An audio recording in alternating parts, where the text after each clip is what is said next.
नमस्कार, आप देख रहे हैं कालचक्र। मैं हूं आपके साथ अंजलि आनंद और मेरे साथ हैं प्रश्न कुंडली विशेषज्ञ पंडित सुरेश पांडे जी।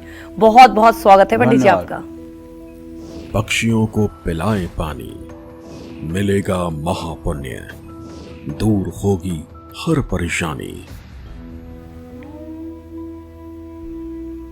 तो जी हाँ, गर्मी में हर प्राणी के लिए पानी अमृत समान होता है। प्यास लगने पर इंसान तो अपने लिए पानी की व्यवस्था कर ही लेता है, लेकिन जरा इन बेजुबान पशु और पक्षियों के बारे में सोचिए। ये ऐसे नहीं कर सकते हैं। इन्हें प्यास में तड़पना भी होता है। यकीन मानिए, पक्षियों को पानी पिलाने से आपके सारे पाप धुल सकते हैं, बैंक बैलेंस भी बढ़ सकता है, कर्ज जल्दी उतर सकता है और आपकी सेहत भी सुधर सकती है। इसलिए आज कालचक्र में पंडित जी आपको बताएंगे कैसे पक्षियों को पानी पिलाने से पुण्य के साथ साथ आप अपना भाग्य भी चमका सकते हैं। तो पक्षियों को पिलाएं पानी और दूर करें अपनी हर परेशानी। इसके अलावा अगर आपका भी कोई सवाल है तो आप हमें कॉल कर सकते हैं। हमारा नंबर है 012066522415। तो अब चर्चा की शुरुआत कर लेते हैं। और देखा जाता है कि गर्मियों में अक्सर बहुत से परिंदों की मौत पानी की कमी की वजह से हो जाती है।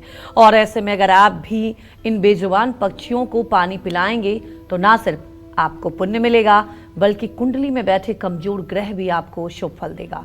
नौकरी से जुड़ी परेशानियां भी दूर हो जाएंगी, किस्मत भी आपका साथ देगी।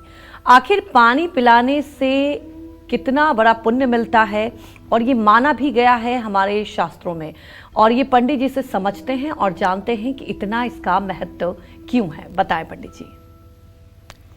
देखो, ऐसा है हमारा सनातन धर्म जी पंडित जी, बहुत करुणा से, दयालुता से, मानवता से परिपूर्ण है। जी हमारा एक बड़ा लोकप्रिय ग्रंथ है श्री रामचरितमानस, जिसको लोग बोलचाल की भाषा में रामायण कह देते हैं। जी जी। उसमें गोस्वामी तुलसीदास जी बालकांड में लिखते हैं, जड़ चेतन जग जीव जत सकल राममय जान, बंदऊ सबके पद कमल सदा जोरी जुगपान। जड़ मतलब जो बोलते चालते नहीं, जो हिलते डुलते नहीं, जैसे पेड़ पौधे। जी जी। चेतन, जिनमें चेतनता है, जो चल फिर सकते हैं, उठ बैठ सकते हैं, जिनको भूख प्यास लगती है। जग जीव जत, संसार के और जितने स्थावर जंगम हैं, सकल राममय जान, सबको राम समझो। बंदों सबके पद कमल, और सबको हाथ जोड़ करके प्रणाम करो। तो जब राम जी सब जड़ चेतन में हैं, तो पंछियों में राम जी क्यों नहीं हैं? तो पंछियों के लिए तो हमारा दृष्टिकोण बनता है ना जी। हम इसलिए ना करें कि हमारे ग्रह ठीक हो जाएंगे, इसलिए भी ना करें कि हमें पुण्य मिल जाएगा, इसलिए करें कि इंसानियत और मानवता, मनुष्यता यह कहती है कि हम दया करें। गीता के 12वें अध्याय का श्लोक है, अद्वेष्टा सर्वभूतानां मैत्रः करुणमेव च निर्ममो निरहंकार सम दुख सुखम क्षमी। अद्वेष्टा सर्वभूतानां, संसार के किसी व्यक्ति से दुश्मनी या द्रोह न करना, ये अद्वेष्टा है। सर्वभूतानां, सर्वभूतानां का मतलब केवल मनुष्य नहीं, सारे चराचर जगत से। मैत्रः करुणमेव च, अपने समान, जैसे हम मनुष्य हैं तो मनुष्यों के प्रति करुणा का भाव, मैत्री का भाव, करुणमेव च। और जो अपने से नीच योनियां हैं, जैसे कुत्ता, बिल्ली, पंछी, करुणमेव च, इनके प्रति हमारे मन में करुणा होनी चाहिए, इनके प्रति हमारे मन में करुणा होनी चाहिए। निर्ममो, किसी तरह का मोह नहीं होना चाहिए। निरहंकार, किसी तरह का अहंकार नहीं होना चाहिए, न बल का, न बुद्धि का, न रूप का, न कुल का, न धन का, न विद्या का, किसी तरह का अहंकार नहीं होना चाहिए। निरहंकार, सम दुख सुखम क्षमी, और दुख सुख में समान रूप से बने रहना चाहिए। ये भगवत भक्त का एक लक्षण है। तो हम कहते हैं कि नहीं चलो हमें मतलब कि स्वर्ग मिले, नहीं हमें लॉटरी खुले, नहीं हमारा भाग्योदय हो तो कम से कम हम पशु पक्षियों की सेवा करके अपने एक इंसान होने के उत्तरदायित्व को तो पूरा कर रहे हैं जी। तो इसलिए सनातन धर्म में हम लोग बचपन में जब थे तो चैत्र की नवरात्रि जब आती थी तो मुझे खूब याद है, घर के दरवाजे पर कच्चे मकान होते थे, छोटे छोटे गड्ढे बनाए जाते थे और उन गड्ढों में पानी के बड़े बड़े कुल्हड़ रखे जाते थे। अच्छा। और उसको मिट्टी से कवर किया जाता था और उसमें रोज शुद्ध जल भरा जाता था। क्यों? दरवाजे पे आके चिड़िया पानी पिएंगी और वहीं कुछ दाने बिखेर दिए जाते थे। मतलब ये हर घर के दरवाजे पर होता था। अच्छा। अब तो ये प्रचलन ही खत्म जी। है। लेकिन मैं बता रहा हूँ, हम लोगों के बचपन में गौरैया नाम की एक पंछी जी, होती जी, थी जी। जो मतलब कि कंटीले पेड़ों में ज़्यादा अपने घोंसले बनाया करती थी। और मैं दावे के साथ कहता हूँ, मनुष्य का विज्ञान इतना आगे बढ़ गया है लेकिन इतना अच्छा घोंसले का निर्माण नहीं कर सकते जैसे गौरैया करती थी घोंसले का निर्माण। लेकिन आज गौरैया देखने को नहीं मिल रही है। क्यों? ये मोबाइल का जो 5G 4G है इसने मार दिया इन पंछियों को। अब ये देखने को नहीं मिल रही हैं। जी पंडित जी। और नहीं तो हर गांव में, हर गली में, हर मतलब पेड़ पर कहीं न कहीं उसके घोंसले लगे हुए मिलते थे। तो विज्ञान एक तरफ विकास की ओर बढ़ रहा है तो दूसरी तरफ विनाश की ओर भी बढ़ रहा है। मानवता सबके अंदर होनी चाहिए। दया और करुणा जिस इंसान के अंदर न हो वो पृथ्वी पर भार ही है। पृथ्वी पर वो भार है। जी। और सीधे मतलब कि आसुरी योनि का वो व्यक्ति है जिसके अंदर दया और करुणा न हो। जब आपके अंदर इतनी दया करुणा होगी कि आप पंछियों को पानी पिलाएंगे, उनके भूख का ख्याल रखेंगे, तो क्या आप पंछियों को मारकर खाएंगे? ये तो श्रेष्ठ गुण आपके अंदर अपने आप विकसित हो जाएगा ना। जिस पंछी को आप पानी पिला रहे हैं, जिस पंछी को आप दाना चुंगा रहे हैं, जिस पंछी की आप इलाज कर रहे हैं, उस पंछी को आप मार कर तो खा नहीं सकते। तो ये श्रेष्ठ धर्म है ना जी। अहिंसा का श्रेष्ठ धर्म है ना। तो कहने का मतलब ये है कि अगर ज्योतिष की बात करें तो पानी का संबंध चंद्रमा और शुक्र से है। शुक्र और चंद्रमा का संबंध सीधे महालक्ष्मी से जुड़ता है। पानी नकारात्मक और सकारात्मक दोनों तरह की ऊर्जा को आसानी से सोख लेती है। बराह पुराण के अनुसार सभी दान में अन्न और जल का दान सर्वश्रेष्ठ माना गया है। हर सक्षम व्यक्ति को सूर्य संक्रांति, सूर्य और चंद्र ग्रहण, अधिक मास और कार्तिक शुक्ल पक्ष की द्वादशी को जल का दान जरूर करना चाहिए। आपने कभी भी अपने जीवन में कोई पाप किया है या आपके कर्म कभी भी अच्छे नहीं रहे तो ऐसे में आपको पंछियों को साफ पानी जरूर पिलाना चाहिए। जिन लोगों को अपनी कुंडली में बुध अच्छा नहीं समझ में आ रहा है, ऐसे लोगों को तोते को पानी पिलाना चाहिए।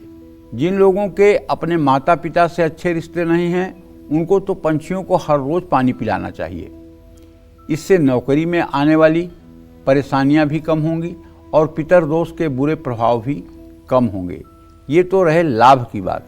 लेकिन सच बात यह है कि अगर आपके पास सब कुछ है, नौकरी भी है, धन भी है, दौलत भी है, पैसा भी है, मान सम्मान भी है, इज्जत मान प्रतिष्ठा है, इसके बावजूद भी आपको अगर किसी चीज़ की भौतिक आवश्यकता नहीं है, तब भी मानवता के नाते आपको चाहिए कि पंछियों के लिए पीने के लिए पानी की व्यवस्था समुचित स्थानों पर करनी चाहिए। और ये काम किसी अपने सहायक से कह के न करवा के स्वयं किया जाना चाहिए। निश्चित रूप से ये करने के बाद जो सुकून आपको मिलेगा, वो सुकून शायद आपको किसी बड़ी उपलब्धि से नहीं मिलेगा। जय मां विंध्यवासिनी। तो अब जान लेते हैं मेष राशि का राशिफल कैसी रहेगी आर्थिक स्थिति, कामकाज, रिश्ते और सेहत, साथ ही क्या है आज का उपाय, शुभ अंक और शुभ रंग। देखिए, मेष राशि में मंगल की स्थिति बनी हुई है, ये रोज मैं आपको बता रहा हूँ। धन भाव में सूर्य बैठा हुआ है, व्यय भाव में शनि के साथ अभी भी चंद्रमा है। ऐसे में कारोबार में मुनाफा के संकेत तो दिखाई दे रहे हैं। ऑफिस के काम से आपके विदेश जाने का भी योग बना हुआ है। परिवार के साथ समय बिताने का भी मौका मिलेगा। लेकिन सिरदर्द आपको परेशान कर सकता है अगर आप पहले से माइग्रेन वगैरह के रोगी हैं तो। गुस्सा आपके लिए मुसीबत खड़ी कर सकता है। आज आपको हनुमान जी की पूजा उपासना करनी चाहिए। शुभ अंक आपके लिए 9 है। शुभ रंग आपके लिए गहरा लाल है। जय मां विंध्यवासिनी। तो देखिए, आगे वृषभ राशि के बारे में भी जानेंगे और इस महत्वपूर्ण चर्चा को आगे बढ़ाएंगे, लेकिन उसके पहले बिहार से हमारी एक दर्शक जुड़ चुकी हैं, पूनम। आप सवाल पूछ सकती हैं पंडित जी से। जी प्रणाम पंडित जी। हाँ, सदा सुखी रहिए। जी मेरा 3 प्रश्न पंडित जी, कृपया आप तीनों प्रश्न का उत्तर दे दीजिएगा पंडित जी। मेरा 2 लड़का है, दोनों लड़का, एक आयुष एक अमन। वो लोग समस्तीपुर में पढ़ना चाहता है पंडित जी, तो विद्यार्थी है, तो हम घर से उसको बाहर भेजना चाहते हैं पढ़ने के लिए। हम लोग का घर का मार्केट थोड़ा दूरी पे है, 20-25 किलोमीटर दूरी है। अभी TRE 4 का जो एग्जाम निकलने वाला है उसका तैयारी कर रहा है। छोटा बेटा तो छोटा है, तो दोनों पढ़ना चाहता है बाहर में, तो उसको किस दिन भेजूं और वहाँ से सफलता होगा तो उसका बता दीजिए पंडित जी। दूसरा प्रश्न है, आप पानी पर एक कार्यक्रम बनाए थे, तो मेरा पूरब की दिशा में पानी बहने नहीं देती है मेरी पड़ोसी, तो उसके लिए मैं पश्चिम से निकाली हुई हूँ कुछ दिन के लिए। जब तक मेरा घर नहीं बन रहा है तब तक पश्चिम से पानी बहाव निकाल दी हूँ पंडित जी, तो उसका कोई वास्तु दोष है तो उसमें कुछ सुधार बता दीजिए। आज तीसरा प्रश्न है पंडित जी, जो मेरा पति का शुगर का बीमारी है, BP का है, BP तो ठीक है लेकिन शुगर कम नहीं हो रहा है। प्लीज पंडित जी हमको इतना मतलब बता दीजिए। देखिए, पहले प्रश्न का उत्तर तो ये है कि आपके पुत्र भाव का स्वामी शनि विद्या भाव के स्वामी बुध के साथ चतुर्थ दशम की स्थिति बना रहा है। बच्चों को अगर आप बाहर पढ़ाई के लिए भेजेंगे तो कोई नुकसान नहीं है। बच्चे ठीक ठाक अपने उत्तरदायित्व का निर्वाह करेंगे और ठीक पढ़ाई करेंगे और आगे इनका भविष्य भी ठीक होगा। देखो, पानी का पश्चिम दिशा से निकलना या पश्चिम दिशा में निकलना ये वास्तु के हिसाब से सचमुच में दोषी है। पानी हर समय पूर्व उत्तर ही निकलना चाहिए और अगर नहीं निकल पा रहा है तो ये एक प्रकार का दोष ही है। और जब तक नहीं निकल रहा है तब तक मैं आपको बता रहा हूँ, एक छोटा सा गड्ढा बना करके उसमें थोड़ी सी बालू डाल करके और उसको किसी चीज़ से कवर कर दो और उसी में पानी जा करके हर समय सोखता रहेगा, कहीं पानी बाहर नहीं जाएगा। इससे भी आपको राहत मिल जाएगी। और जब आप घर बनाइएगा तो कोशिश करिएगा कि घर के पानी का निकास पूरब या उत्तर तरफ। देखिए, तीसरा प्रश्न जो आपने पूछा है उसमें आपके पति भाव का स्वामी मंगल है, जो अपने भाव से छठे भाव में बैठा हुआ है। शुगर कोई इतनी भयावह बीमारी नहीं है। अगर शुगर का मॉनिटर होता रहे कि शुगर लेवल सुबह खाली पेट कितना है, खाने के 2 घंटे बाद कितना है, और उसके अनुसार औषधियों का सेवन किया जाए, दवाइयों का सेवन किया जाए और मंडूक आसन किया जाए। मंडूक आसन रामदेव जी का बड़ा प्रसिद्ध है, और नहीं मालूम हो तो मैं बताता हूँ। दोनों हाथ को ऐसे मुट्ठी बना लेते हैं और नाभि के दोनों तरफ ये मुट्ठी ऐसे रखते हैं और वज्रासन में बैठ जाते हैं। वज्रासन कहते हैं जैसे मुसलमान नमाज पढ़ते हैं बैठ करके घुटने के बल, वैसे बैठने को वज्रासन कहते हैं। उसमें बैठ करके और मतलब कि शरीर को पूरा झुका करके और सर को पृथ्वी तक पहुंचाना चाहिए। तो इससे क्या होगा कि यहाँ पे नीचे पेनक्रियाज होगा। पेनक्रियाज का जब एक्यूप्रेशर होगा तो थोड़ा सा इंसुलिन बनना शुरू हो जाएगा और शुगर के रोग में राहत मिलेगी। लेकिन किसी शुगर के विशेषज्ञ डॉक्टर से परामर्श लेना चाहिए। अगर ज़रूरी हो तो इंसुलिन भी लेना चाहिए, क्योंकि जीवन अगर शुगर न भी हो तो 200 साल कोई नहीं जीने वाला है। जीने वाले सब हैं 70, 80, 90, 100 साल ही।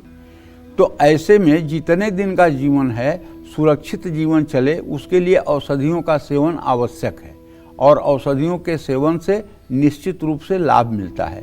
तो इसलिए किसी सुयोग्य चिकित्सक से भी परामर्श लेना चाहिए। जय मां विंध्यवासिनी। तो जान लेते हैं अब वृषभ राशि का राशिफल। कैसी रहेगी आर्थिक स्थिति, कामकाज, रिश्ते और सेहत, साथ ही क्या है आज का उपाय। वृषभ राशि में इस समय सूर्य की स्थिति है। वृषभ राशि का स्वामी शुक्र इस समय तृतीय भाव में बृहस्पति के साथ कर्क राशि में गोचर कर रहा है। ऐसे में पैसों से जुड़े मामलों में आपको सावधानी बरतनी चाहिए। ऑफिस में नई जिम्मेदारियां आपको मिल सकती हैं।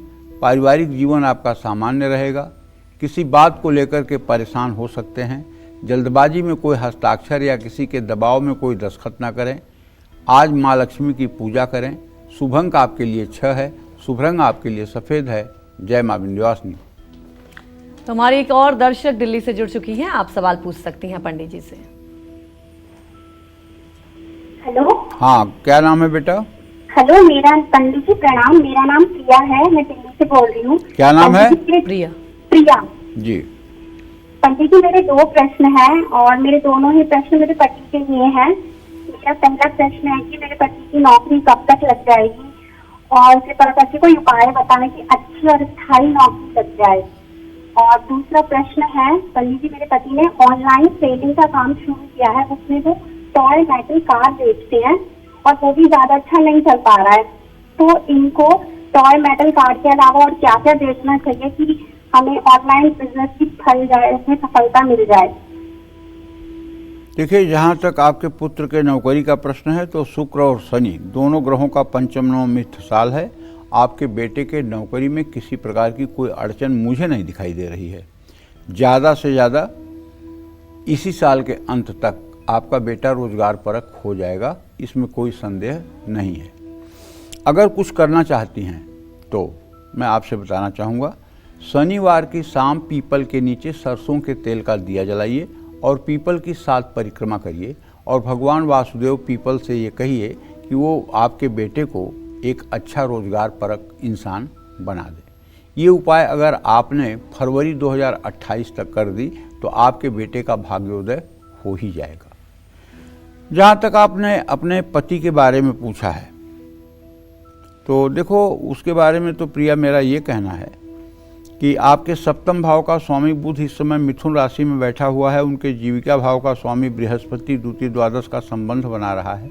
जो व्यवसाय कर रहे हैं वो व्यवसाय भी इनका ठीक है, उस व्यवसाय से भी निराश होने की ज़रूरत नहीं है, लेकिन वो व्यवसाय अच्छा चले इसके लिए और उनका निर्णय सही हो, वो सही डिसीजन ले पाएँ, इसके लिए उन्हें सुबह सूर्योदय के समय उठ करके सूर्य को जल देना चाहिए और पूजा स्थान में बैठ करके ओम गंग गणपताये नमः, ये गणेश जी का बीज मंत्र है, इस मंत्र का 10 माला जप करना चाहिए।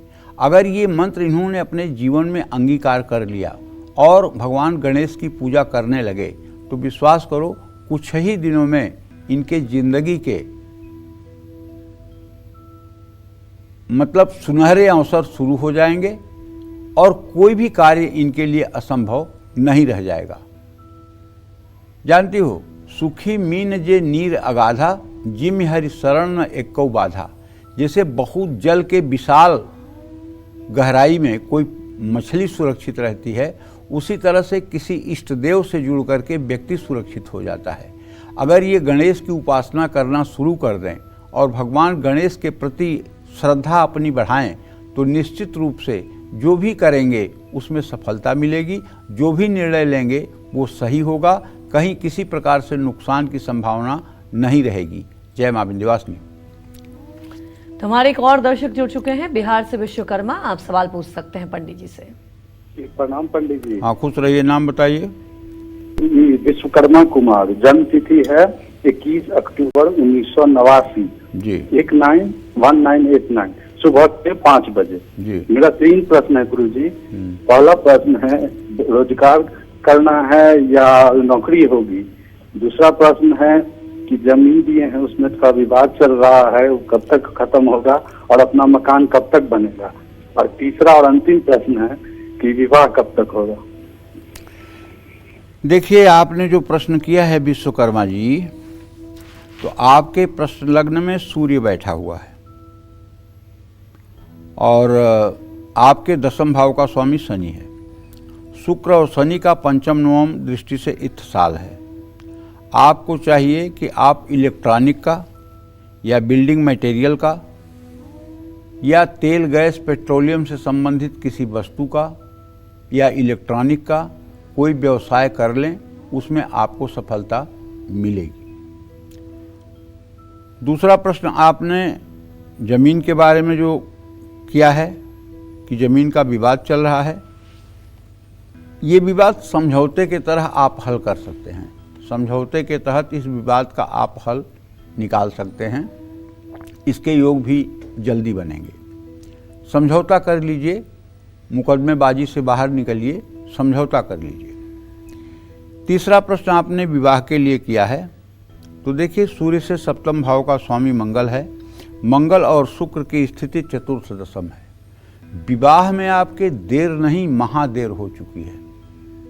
अब आप 37 साल के हो रहे हैं और अभी भी आपके आजीविका का कोई मार्ग मजबूत नहीं है।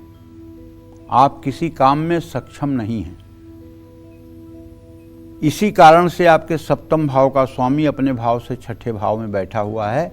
कोई रिश्ता 1 मिनट भी टिकता नहीं है। अगर आप चाहते हैं कि आपकी ज़िंदगी अच्छी हो जाए, आपका विवाह भी हो, आपका पारिवारिक जीवन भी हो, तो कम से कम 40 दिन तक आपको हनुमान चालीसा के 100 पाठ रोज करने चाहिए और हनुमान जी को अपना इष्ट देव मानना चाहिए। और एक चांदी की यंत्र में हनुमान जी के पैर के नीचे जो सिंदूर और तेल का लेप होता है, उसको किसी पुजारी से भरवा करके और उसका ढक्कन बंद करके लाल धागे में मंगलवार को आपको गले में धारण करना चाहिए। ये सब उपाय अगर आप करेंगे तो आपकी ज़िंदगी में राहत मिलेगी। जय मां विंध्यवासिनी। तो चलिए चर्चा को आगे बढ़ाते हैं और जानेंगे कि किस पक्ष के लिए कहां पानी का इंतजाम कराने से शनि होंगे शांत और पितरदोष की वजह से जो परेशानियां हो रही है वो खत्म हो जाएगी और कुंडली में बैठा कमजोर चंद्रमा भी होगा मजबूत। आइए जानते हैं, बताएं पंडित जी। देखो, हमें तो 365 दिन ज्योतिष का कार्यक्रम करना है, तो हम शनि मंगल बुध बृहस्पति की बात नहीं करेंगे तो बात क्या करेंगे? हमको तो करना है बात। लेकिन एक बात अच्छी तरह से जान लो जो ज्योतिष की लीक से भी हट करके है, वो ये है कि जैसे एक ही बिजली ट्यूबलाइट जलाती है, बल्ब जलाती है, एसी चलाती है, फ्रिज चलाती है, यहाँ तक कि वो कंप्यूटर भी चलाती है, प्रिंटर भी चलाती है, लेकिन बिजली वही रहती है, बिजली बदलती नहीं है। जिस तरह से बिजली नहीं बदलती है और सारे उपकरणों के बदलने के कारण भिन्न भिन्न कार्य होते हैं, उसी तरह से वो ईश्वरीय सत्ता जो है वो सभी जीवों में एक समान रूप से ही विराजमान रहती है। वो चाहे हमारे अंदर और चाहे आप दर्शक हैं आपके अंदर, हम दोनों के अंदर एक समान सत्ता विराजमान है। एक ही ईश्वर की सत्ता विराजमान है। उस ईश्वर की सत्ता आपके शरीर से निकल जाए या मेरे शरीर से निकल जाए तो तुरंत जला दिया जाएगा। तो इसलिए एक तरह से हम आप एक ही हैं, अलग नहीं हैं। तो ऐसे में हमें किसी को अपने से भिन्न मानना ही नहीं चाहिए। सब मेरे ही हैं, ये भाव तो मन में होना ही चाहिए, अगर जरा सा भी विवेक जागृत है तो। इसी बात को भगवान शिव ने उत्तरकांड में माता पार्वती से कहा है, उमा जे राम चरण रत विगत काम मद क्रोध, निज प्रभु मैं देखहि जगत केहि सन करहि विरोध। हे पार्वती, जो श्री राम के चरणों का अनुरागी है, जिसने काम को, मद को और क्रोध को त्याग दिया है, वो निज प्रभुमय, वो अपने राम का ही ये पूरा संसार देखते हैं, पूरा संसार को ही राममय देखते हैं। तो फिर अब विरोध किसका करें? जब पूरा संसार ही राम है तब किसका विरोध करें? कैसन करें विरोध? किसका विरोध करें? ये भाव हमारे अंदर भी होना चाहिए। और जिस दिन ये भाव हमारे अंदर आने शुरू हो जाते हैं, एक दिन में ये भाव आता नहीं है। इस भाव को लाने के लिए लंबी चौड़ी साधना करनी पड़ती है। अब वो साधना क्या है? चित्त शुद्धि का तीर्थ में स्नान करना। चाहे आप 100 बार गंगा में नहा लो, चाहे जाके संगम में नहा करके बैठे रहो, आपके शरीर के मैल धुल जाएगी, लेकिन चित्त की मैल नहीं धुलेगी। चित्त की मैल धुलती है चित्त शुद्धि का तीर्थ में स्नान करने से। इसका वर्णन श्रीमद् देवी भागवत महापुराण के 6वें स्कंध में आता है चित्त शुद्धि का तीर्थ क्या है? चित्त शुद्धि का तीर्थ है संत महात्माओं के द्वारा किया गया सत्संग, उनकी बातों को मानना, शास्त्रों में लिखी हुई बातों का अनुगमन करना, उस पर चलना, उसको अपने आचरण में उतारना। गीता, रामचरितमानस, भक्तिमाल, श्रीमद् भागवत महापुराण, शिव पुराण, श्रीमद् देवी भागवत जैसे ग्रंथों का अवलोकन करना और उसमें बताए हुए रास्ते पर अपने जीवन को ढालना, ये चित्त शुद्धि का तीर्थ का स्नान है। और जब चित्त शुद्धि का तीर्थ में स्नान हो जाएगा तो अपने आप पवित्र हो जाएंगे। तो भाई, अब ज्योतिष की बात कर रहे हैं। पितृदोष से अगर आप परेशान हैं या कुंडली में आपके शनि अशुभ होकर के परेशान कर रहा है, तो हमारे शास्त्रों में कौओं की सेवा करने की बात कही गई है। कौआ, कुत्ता, चींटी, काली गाय, इन सबको अन्न ग्रहण कराने से, इन लोगों को भोजन और जल देने से पितरों को तृप्ति मिलती है, ऐसा हमारे शास्त्रों की मान्यता है। जिन लोगों की जन्म कुंडली में चंद्रमा कमजोर है, उनको अपने घर की छत पर चिड़ियों के लिए पीने के पानी की व्यवस्था करनी चाहिए। चंद्रमा को मजबूत करने के लिए गाय को भी पानी पिलाना चाहिए। अरे गाय में तो 33 कोटि देवता होते हैं। शुद्ध मंत्र बोलना किसी को नहीं आ रहा है। ब्राह्मण सुबह शाम गायत्री नहीं कर रहे हैं, सुबह शाम सूर्य को अर्घ्य नहीं दे रहे हैं, सुबह शाम संध्या वंदन नहीं कर रहे हैं। बहुत गिने चुने लोग मुट्ठी भर हैं जो इस काम को करते होंगे, नहीं तो बिल्कुल केवल नहा धो करके, सज बज करके, कपड़ा पहन करके, खूब बढ़िया चंदन लगा करके ब्राह्मण बन जा रहे हैं। नित्य कर्म जो ब्राह्मण का है, प्रातः संध्या, सायं संध्या, उससे दूर हो गए हैं। तो क्या है इस कलयुग में ऐसा प्रमाणिक जिसकी सेवा से कष्टों का निवारण हो सकता है? वो सिर्फ गाय है। अभी गाय में कोई मिलावट नहीं है। इसलिए मैं मानता हूं कि इस कलिकाल में अगर आप अपने जीवन को श्रेष्ठ बनाना चाहते हैं तो गौ सेवा करनी चाहिए। भले ही आपके घर में गाय न हो, किसी गौशाले में जाकर के कुछ आपको अपने धन का अंश जो है गाय की सेवा में लगाना चाहिए। कुछ लोग कहते हैं महाराज जी हम कमाते बहुत हैं, लेकिन हमारे यहाँ हर समय पैसे की दिक्कत बनी रहती है। तो आप जब सैलरी पाते हैं या आप जब व्यवसाय करके कमाते हैं तो उसका पहला अंश कहाँ खर्च करते हैं? अगर आप सैलरी पाते हैं और पहला पेटीएम आप 100 रुपये का किसी गौशाला में कर दीजिए, उसके बाद आप गृहस्थी में पैसा खर्च करिए। अगर आप व्यवसाय करते हैं तो रोज़ 10, 20, 50 रुपये निकाल करके अलग रख दीजिए और महीने में 1 दिन 2 दिन जाके गौशाला में दान कर दीजिए। फिर देखिए अगर आपके घर में बीमारी आए तब बताइए, आपके घर में कोई अकाल दुर्घटना हो जाए तब बताइए। लेकिन आपके धन की शुद्धि होगी कैसे? आपके धन की शुद्धि गौ माता के द्वारा होगी। अगर आप गाय की सेवा के लिए अपने श्रम से उपार्जित धन का उपयोग करेंगे तो आपका सारा धन शुद्ध हो जाएगा। उससे आपके बच्चों की बुद्धि ठीक रहेगी, घर में बीमारियां नहीं आएंगी, परेशानियां समाप्त होंगी और पितरदोष क्या, किसी तरह का दोष आपको प्रभावित नहीं करेगा। जय मां विंध्यवासिनी। तो अब जान लेंगे मिथुन राशि का राशिफल कैसा रहेगा आज का इनका पूरा दिन।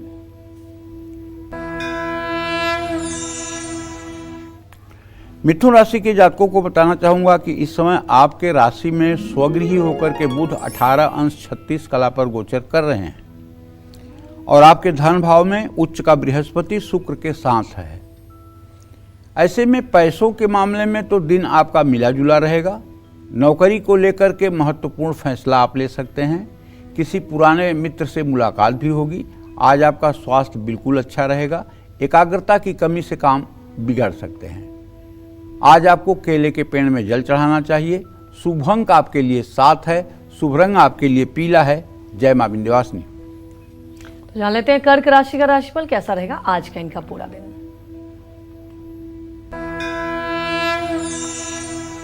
देखिए, इस समय कर्क राशि का ग्रह गोचर इसलिए मैं अच्छा कहूंगा कि बृहस्पति और शुक्र एक तो आपके राशि में हैं, दोनों शुभ ग्रह, और दूसरा आपका राशि स्वामी चंद्रमा भाग्य भाव में है 16 अंश 17 कला पर, तो निश्चित रूप से आज काम का आपको मनचाहा पैसा मिल सकता है।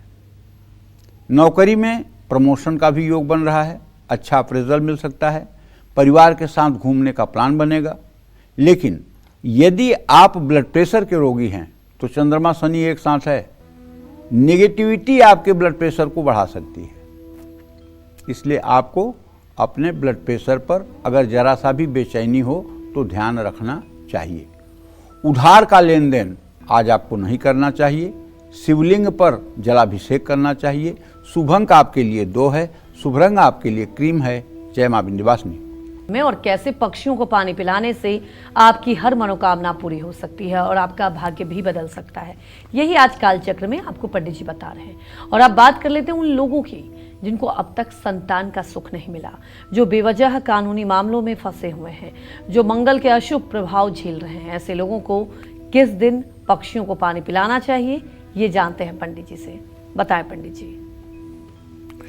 जिन लोगों की कुंडली में मांगलिक दोष है, जिन लोगों की कुंडली में लग्न में चौथे 7वें 8वें 12वें भाव में मंगल है, या चंद्रमा से लग्न में चौथे 7वें 8वें 12वें भाव में मंगल है और उस पर बृहस्पति की दृष्टि नहीं है, या मंगल कर्क राशि या सिंह राशि का नहीं है, या मंगल अस्त नहीं है, तो मांगलिक दोष होगा। और ऐसे लोगों के विवाह में भी विलंब आता है, और ऐसे लोगों का विवाह हो जाने के बाद अगर पत्नी मंगली नहीं है या पति मांगलिक नहीं है तो स्वास्थ्य में भी गिरावट देखी जाती है प्रायः।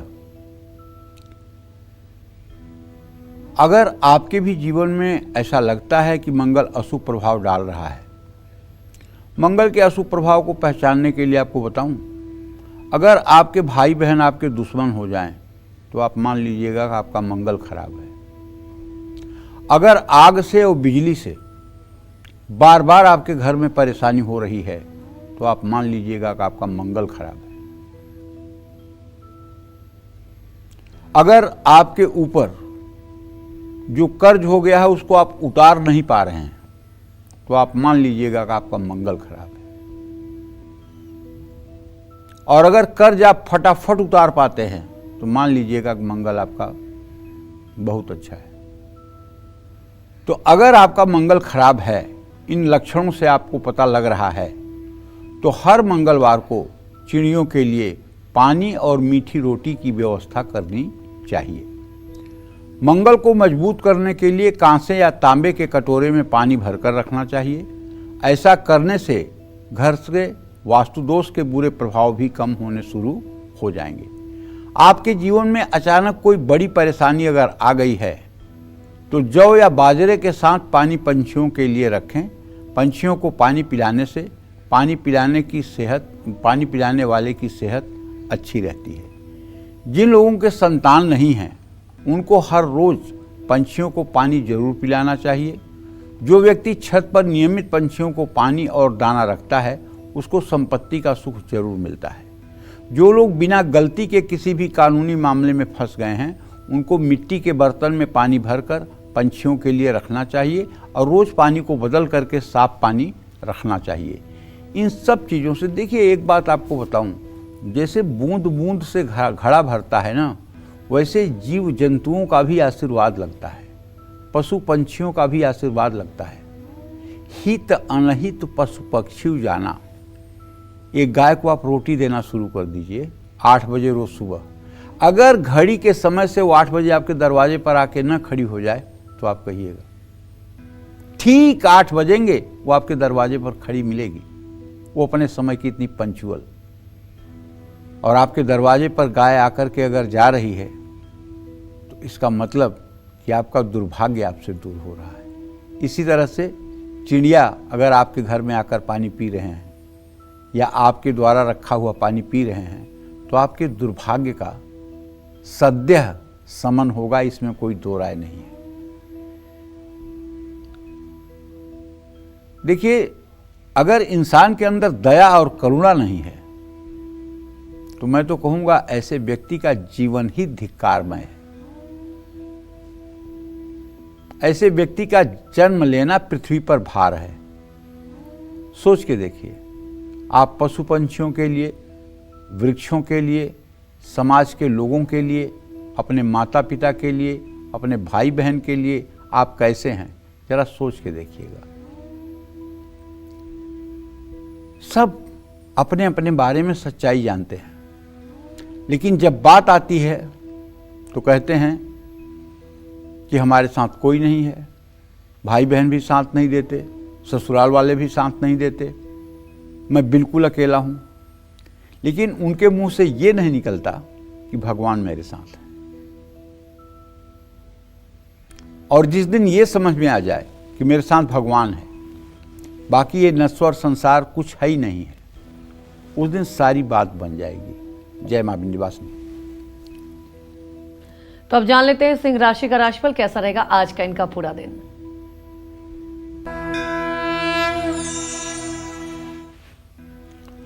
आज पैसों की बर्बादी हो सकती है।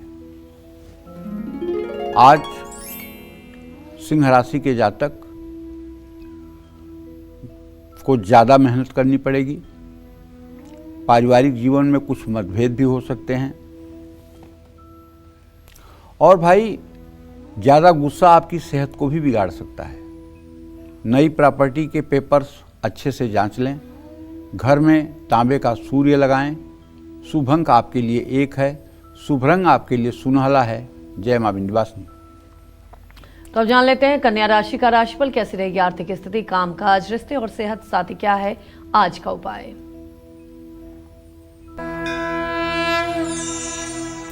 कन्या राशि पर इस समय चंद्रमा और शनि की पूर्ण दृष्टि है।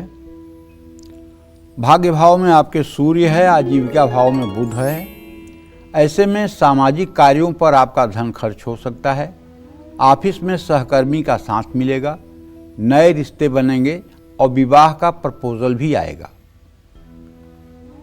अगर आपको सर्वाइकल की प्रॉब्लम कभी रही है तो ये सर्वाइकल पीठ दर्द के रूप में आपको परेशान कर सकता है। आपकी जिद आपका नुकसान करा सकती है। भगवान गणेश को दुर्वा अर्पित करें। शुभ अंक आपके लिए 5 है। शुभ रंग आपके लिए हरा है। जय मां विंध्यवासिनी। तो पक्षियों को घर में कहाँ पानी रखने से घर में किसी भी तरह का कलेश नहीं होता है। इनकम बढ़ती है और नेगेटिविटी भी दूर रहती है और सुख समृद्धि भी बढ़ती है। आइए जान लेते हैं पंडित जी से। बताएं पंडित जी। मुख्य द्वार पर पंछियों और जानवरों के लिए पानी रखने से घर में सुख समृद्धि आती है।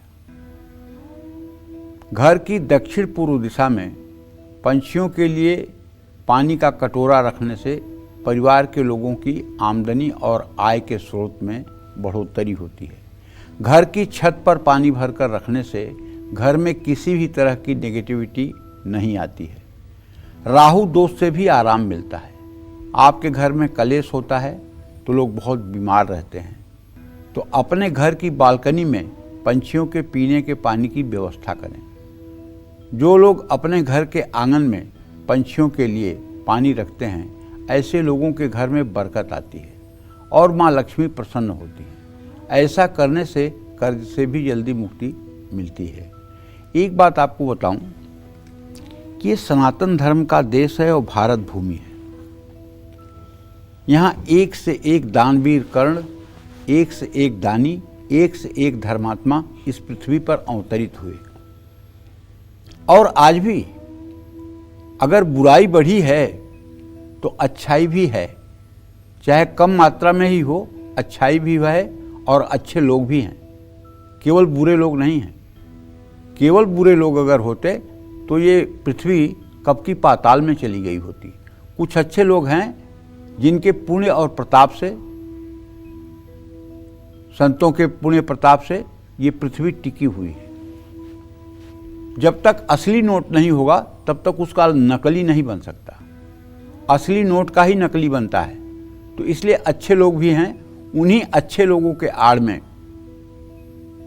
खराब लोग स्वांग करके गलत मार्ग का चयन करके अपने स्वार्थ की सिद्धि करते हैं। महाराजा शिवी चक्रवर्ती सम्राट हुए।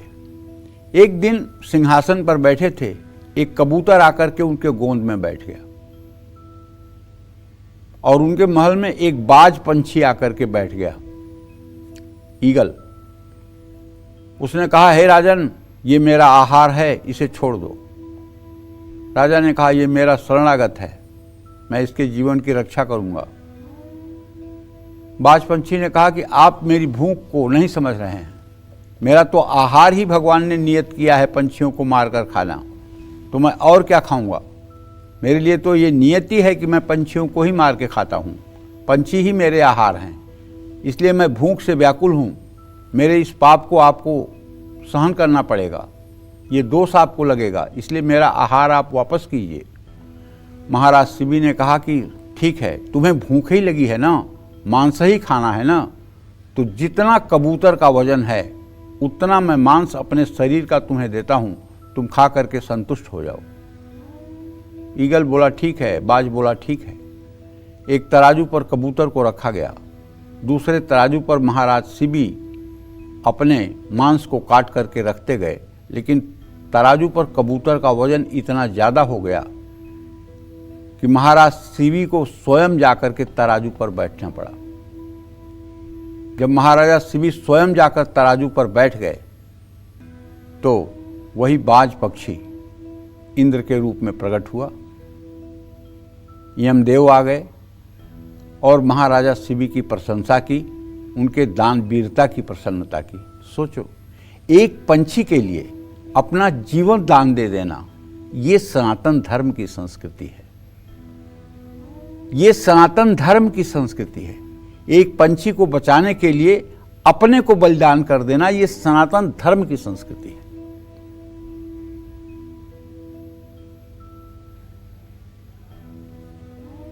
दिलीपस्य गो सेवा नाम का एक संस्कृत में चैप्टर है, जिसमें एक सिंह एक गाय को मारना चाहता है और महाराजा दिलीप गाय के बदले अपना पूरा शरीर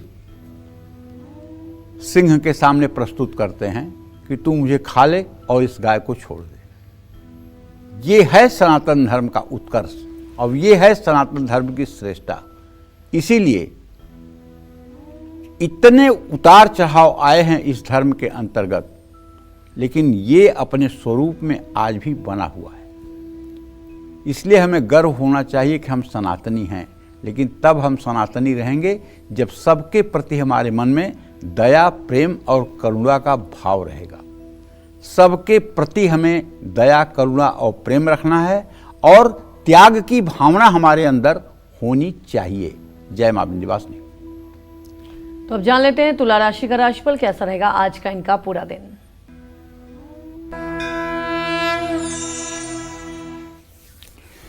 देखिए, तुला राशि के जातकों को बताना चाहूँगा कि आपका राशि स्वामी शुक्र इस समय दसम भाव में बृहस्पति के साथ है और दशमेश चंद्रमा से इत्तेसाल कर रहा है, तो धन से जुड़ा कोई बड़ा फैसला नुकसान इसलिए कराएगा कि चंद्रमा शनि के साथ है। इसलिए मैं चाहूँगा कि अगर शेयर कमोडिटी में आप पैसा लगाते हैं तो आज ज़रा रुकिएगा, किसी दूसरे के भरोसे पर अपना काम मत छोड़िएगा। आपका शांत स्वभाव बिगड़े रिश्तों को सुधार सकता है, लेकिन आपके पिता की सेहत खराब हो सकती है, क्योंकि आपके दसम भाव का स्वामी चंद्रमा शनि के साथ विष योग में है। आज सोच समझ करके बात करिए, जो कमिटमेंट आप पूरा कर सकते हैं उतनी ही बात करिए।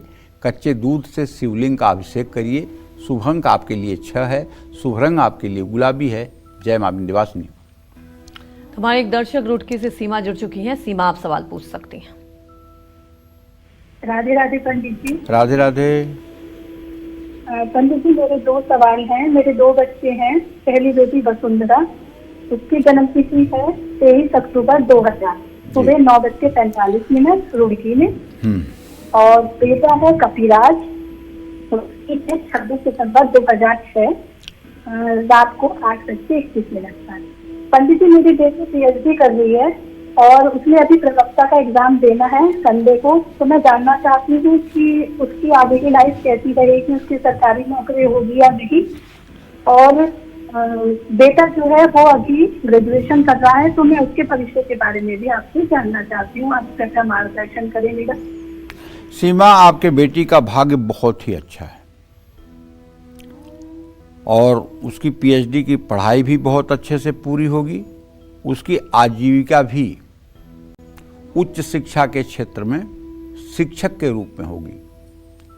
ज्योतिष शास्त्र में शिक्षकों को नौकर नहीं माना गया है, शिक्षकों को नौकर नहीं माना गया है।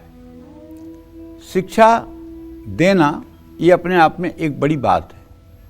इसलिए ये कहना कि सरकारी नौकरी मिलेगी कि प्राइवेट यूनिवर्सिटी में प्रोफेसर बनेगी, ये कुछ ज़्यादा बात हो जाएगी।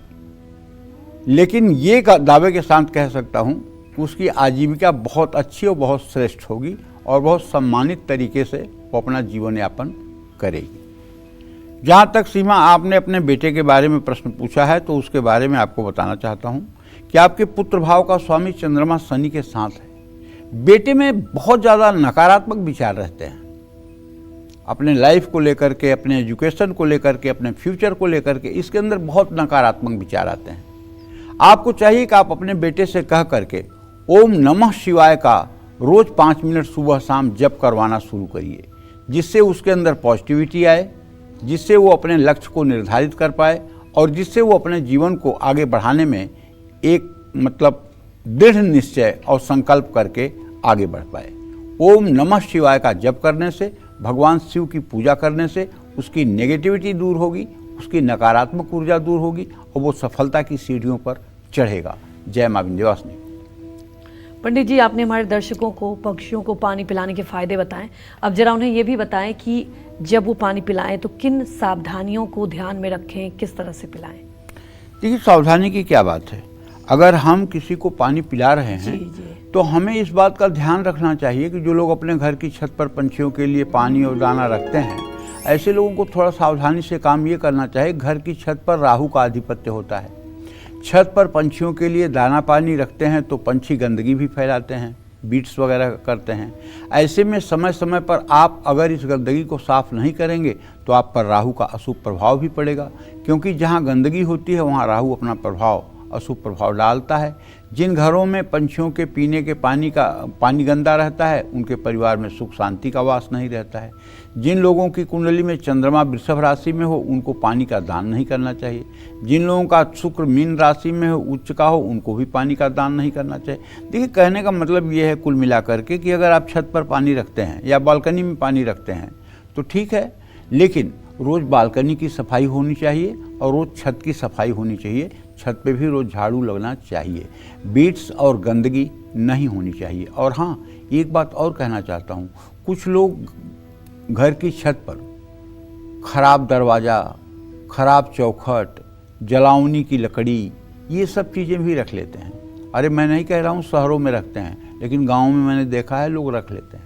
छत पर पुराना दरवाज़ा, छत पे कबाड़, छत पे जलावनी लकड़ी, ये सब चीज़ें रख लेते हैं। ये बहुत बड़े दुर्भाग्य का कारण है। बहुत इससे दुर्भाग्य उदय होता है। आप कमाते मर जाओ लेकिन सुखी नहीं रह पाओगे। इसलिए छत पर 100 ग्राम का भी कोई सामान नहीं होना चाहिए।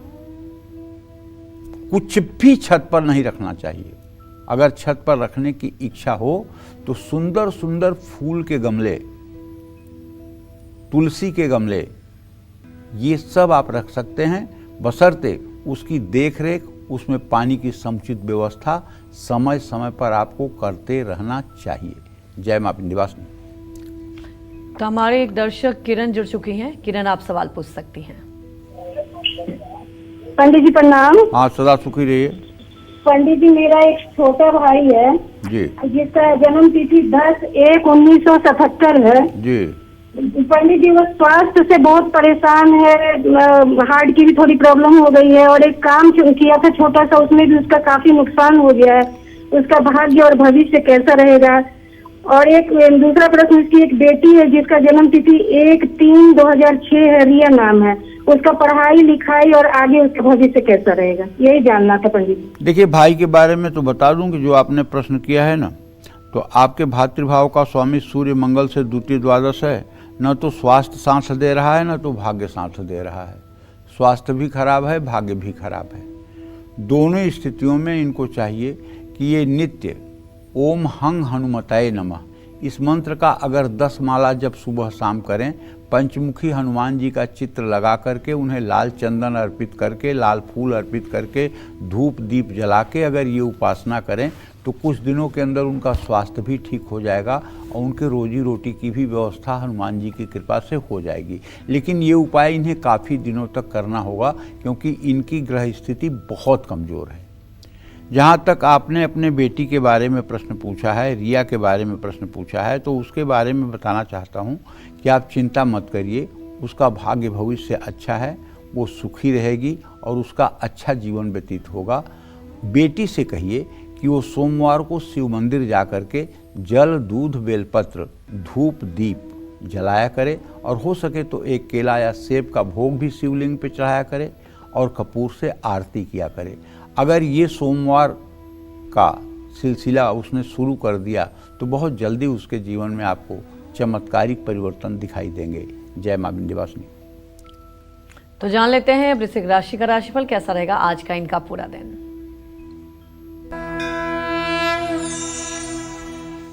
चलिए, वृश्चिक राशि पर इस समय सूर्य की दृष्टि है, पंचम भाव में चंद्रमा शनि और छठे स्थान में मंगल की भी पूर्ण दृष्टि है वृश्चिक राशि पर। कहने का आशय ये है कि आज अगर कहीं आप पैसा लगाएंगे तो फायदा हो सकता है। जहाँ तक आपके कामकाज की बात है तो आपको बताना चाहूँगा कि अधिकारियों से विवाद हो सकता है, लंबे समय बाद अपने लोगों से मुलाकात हो सकती है, बाहरी खान पान आपके स्वास्थ्य को बिगाड़ सकता है, पैसों को लेन देन में ज़्यादा सतर्क रहें, गुड़ का दान करें, शुभ अंक आपके लिए 7 है, शुभ रंग आपके लिए ग्रे है। जय मां विंध्यवासिनी। और चलिए अब बात करते हैं धनु राशि की। क्या कहता है धनु राशि का राशिफल कैसा रहेगा आज का इनका पूरा दिन, आइए जानते हैं। देखिए, अगर आपकी धनु राशि है तो इस समय आपके चतुर्थ भाव में चंद्रमा और शनि हैं, आपके पराक्रम के स्थान में राहु है। वैसे शनि की ढैया तो चल ही रही है आपके ऊपर, आपको भी पता है, लेकिन चंद्रमा और बृहस्पति का पंचम नवम संबंध, आज आपको अगर कोई पैतृक संपत्ति का डिस्प्यूट है तो वो आपके पक्ष में फैसला होता हुआ मुझे दिखाई दे रहा है। जहाँ तक आपके कामकाज की बात है तो आपकी क्रिएटिविटी की तारीफ होगी और भाई से पुराना विवाद भी समाप्त हो सकता है। लेकिन अगर आपको पहले से भी एलर्जी की समस्या है तो आज ये एलर्जी की समस्या, ये स्किन संबंधी डिजीज बढ़ सकती है। बेवजह किसी से बहस नहीं करनी चाहिए, पीपल पर सरसों के तेल का दिया जलाना चाहिए। शुभ अंक आपके लिए 3 है, शुभ रंग आपके लिए हल्का पीला है। जय मां विंध्यवासिनी। तो हमारी एक दर्शक हरप्रीत नागपुर से जुड़ चुकी हैं, आप पंडित जी से सवाल पूछ सकती हैं। आप सवाल पूछ सकती हैं। हेलो पंडित जी, नमस्कार। हाँ नमस्कार बेटा। पंडित जी, मुझे ये जानना था कि फ्यूचर में मुझे गवर्नमेंट जॉब लगेगी या नहीं। मैं अभी BBA फर्स्ट ईयर में पढ़ रही हूँ। मेरा जन्म समय है 12/47। मैं नागपुर में रहती हूँ। मेरा फ्यूचर कैसा रहेगा बताइए। कितने मुझे साल कौन की सी हो? फील्ड में जाना चाहिए आगे गवर्नमेंट जॉब के लिए? कितने साल की हो? अभी मैं 18 साल की हूँ। अच्छा, तो मैं बताना चाहूँगा हरप्रीत कि तुम्हारे द्वितीय सप्तम भाव के स्वामी सूर्य शनि हैं। सूर्य शनि का बृहस्पति के साथ इत्तेसाल हो रहा है। आपका भविष्य बहुत ही उज्जवल है, बहुत ही मंगलमय है। काम धंधा तो अपनी जगह पे है, लेकिन आपका विवाह संस्कार बहुत अच्छे घर में होगा, बहुत संपन्न परिवार में आपका संबंध बनेगा, जहाँ पूरे जीवन आपको हर प्रकार की सुख सुविधा मिलेगी। इसमें कोई दो राय नहीं है। बस आपको एक काम करना चाहिए कि अभी से लेकर के 4 साल तक पढ़ाई पर अपने आप को फोकस करना चाहिए, इधर उधर अपने दिमाग को नहीं भटकाना चाहिए और हो सके तो आपको शनिवार के दिन किसी भिखारी को या किसी गरीब को या किसी ज़रूरतमंद को खाने की कोई चीज़ देनी चाहिए। अगर कुछ नहीं दे सकती हैं तो 1 पैकेट बिस्कुट का ही दे दें किसी को, इससे आपको बहुत लाभ मिलेगा। जय मां विंध्यवासिनी। तो चलिए बात कर लेते हैं मकर राशि वालों के बारे में, जानते हैं आज उनका भाग्य कितना मजबूत है। मकर राशि पर बृहस्पति और शुक्र की पूरी दृष्टि है भाई। आमदनी का नया रास्ता बनना तो आज आम बात है। नौकरी में तरक्की भी मिलेगी, परिवार संग धार्मिक यात्रा पर भी जाएंगे। लंबी यात्रा हो सके तो टाल दें। मजदूरों को भोजन कराएं। शुभ अंक आपके लिए 8 है, शुभ रंग आपके लिए नीला है। जय मां विंध्यवासिनी। तो चलिए बात कर लेते हैं कुंभ राशि वालों के बारे में, जानते हैं आज उनका भाग्य कितना मजबूत है। देखिए, कुंभ राशि के जातकों को बताना चाहूंगा कि आपके ऊपर शनि की 7.5 का अंतिम फेज चल रहा है और इस समय राहु आपके राशि में है और आपका राशि स्वामी धन भाव में है। कहने का आशय, धन से जुड़े हुए कार्यों में आपके जीवन में उतार चढ़ाव की संभावना रहेगी। कार्यस्थल पर बहुत ज़्यादा मेहनत करनी पड़ेगी। जीवन साथी के साथ घूमने की योजना बनेगी। शुगर के रोगी अपना खास ध्यान रखें। आज किसी को अपनी गाड़ी न दें। ज़रूरतमंदों में दवाइयाँ दान करें। शुभ अंक आपके लिए 4 है, शुभ रंग आपके लिए भूरा है। जय मां विंध्यवासिनी। तो चलिए अब बात कर लेते हैं मीन राशि वालों के बारे में, जानते हैं कि आज उनका भाग्य कितना मजबूत है। मीन राशि के जातकों को बताना चाहूँगा कि आपके राशि में इस समय चंद्र शनि की युति है। आपके द्वितीय भाव में मंगल, तृतीय भाव में सूर्य, चतुर्थ भाव में बुध स्वगृही और पंचम भाव में उच्च का बृहस्पति शुक्र के साथ है और आपके छठे भाव में केतु का गोचर है। तो आज किसी प्रॉपर्टी डील में बहुत धन लाभ होने की संभावना बनी हुई है। ऑफिस में नई जिम्मेदारियां मिल सकती हैं। दोस्त रिश्तेदारों से मिलने जा सकते हैं। अपने मेंटल हेल्थ का, मानसिक स्वास्थ्य का ध्यान रखें। पंछियों के लिए पानी की व्यवस्था करें। शुभ अंक आपके लिए 2 है, शुभ रंग आपके लिए बैगनी है। जय मां विंध्यवासिनी। तो हमारे एक दर्शक पटना से विभीषण जुड़ चुके हैं, आप सवाल पूछ सकते हैं। जी नमस्कार पंडित जी। हाँ, खुश रहिए। क्या नाम है? मेरा नाम विभीषण झा है। अरे वाह, पहला नाम है भारत में आपका विभीषण, और कोई अपना नाम विभीषण रखता नहीं है। पंडित जी, मेरा 2 लड़का है। एक का जन्म है 7 फरवरी 1995 जी, पटना में 9:45। जी जी। और दूसरा लड़का का नाम है नवनीत, जिसका जन्म है 6/6/1997 रात के 11:59 में पटना में। ठीक है। इसका भविष्य हम थोड़ा आपसे जानना चाहते हैं, क्या होगा? देखिए, बड़ा वाला तो आपका 31 साल का हो गया है और उसके द्वितीय सप्तम के स्वामी बृहस्पति और शुक्र हैं, जो दोनों एक साथ हैं। भविष्य ठीक है, कोई बहुत चिंता करने की बात नहीं है। बालक अच्छा है, कोई दुर्गुण दुराचार किसी प्रकार की कोई बुराई नहीं है। हाँ, अभी किस्मत जितना साथ देनी चाहिए उतना साथ नहीं दे रही है, लेकिन निकट भविष्य में कुछ अच्छा होने वाला है। छोटे बेटे के बारे में जो आपने पूछा है, तो उसके बारे में आपसे कहना चाहूँगा कि उसके द्वितीय सप्तम के स्वामी